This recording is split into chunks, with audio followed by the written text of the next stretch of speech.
பேசுறதுக்கு நான் என்ன டாக்டரா? இப்ப அவ்வளோ வாலிபர்கள் கஞ்சால இருக்கிறாங்க. முஸ்லீம் கல்லூரிகள்ல அல்லது நார்மல் கல்லூரிகள்ல, பள்ளிக்கூடங்கள்ல, நிறுவனங்கள்ல, இப்படி எல்லா இடத்துலயும் போதைங்கிறது சர்வசாதாரணமாயிடுச்சு. சிகரெட்டுங்கிறது ஒரு காலத்துல பாவமா கருதப்பட்டுச்சு, இன்னைக்கு அது பாவமா இல்ல.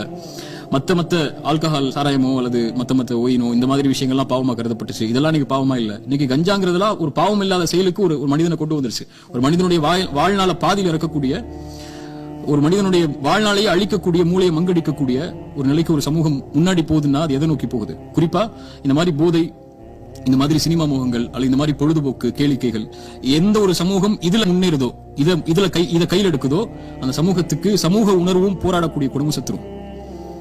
அந்த சமூக முன்னேற்றத்தை நோக்கியே போகாது. அந்த சமூகம் வெற்றியை நோக்கியே போக வாய்ப்பே கிடையாது. அந்த சமூகம் ஏன் இந்த சமூகம்னு சொல்றேன்னா, அந்த சமூகத்தில் ஒரு 10% அல்லது 20% இருந்தாலும் சமூகம் தான். இறைவன் அப்படிதான் பார்ப்பான் ஒரு சமூகத்தை. அந்த சமூகத்துடைய ஒரு 10 பேர் 20 பேர் இருந்தாலும் அந்த பாவம் கண்டிக்கப்படாம இருந்தா, இறைவன் தண்டனை இறக்குனான்னா, அந்த சமூகத்தில் அந்த பாவம் செய்யாத